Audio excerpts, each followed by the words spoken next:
Now, last month, in a story you saw only on Eyewitness News, we checked out how local law enforcement has been tracking terror, and Mike Montecalvo talked to FBI agents here in Rhode Island. So, Mike, let's review that story once again. You found out they've been watching potential threats in every state of the country. Well, Shannon, the director of the FBI had said that ISIS was now in every state. Alaska was the last one. And he says there's about 3,400 potential terrorists from the West around. So we decided to take that to the FBI locally. Elizabeth Rosado is the special agent for Rhode Island, and she said that we have to be vigilant for this. The most robust mechanism that we have as the FBI is our Joint Terrorism Task Force. Highly trained federal, state, and local law enforcement and intelligence officers that work together to address any threat that comes in. One of the things we've learned is how big social media has been for groups like ISIS in recruiting people.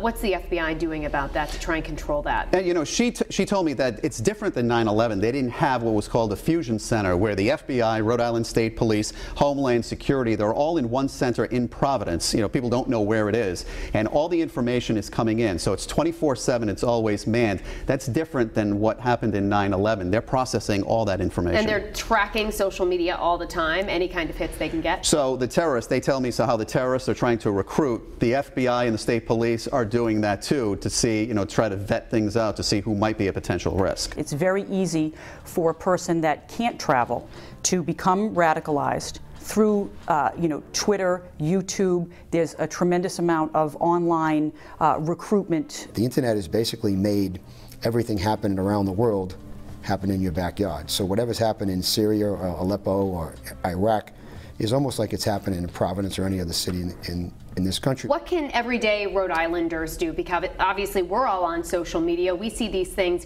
If you see anything, what does the FBI recommend you do? Well, the FBI, even the Rhode Island State Police, Colonel Stephen O'Donnell told me, it's something as simple as just to pay attention. Those were his exact words. Pay attention. Look around in your neighborhoods, in your communities, in your schools. See if there's something unusual. You can call the Fusion Center and they'll try to figure out if there is a possible terrorist activity. It might not be, but to pay attention. And I'm sure they rely on those tips heavily as well from everybody so that all eyes are Absolutely. watching. All right, Mike, thank you. And you can see Mike's story again and get more details on how to recognize warning signs in your community at WPRI.com.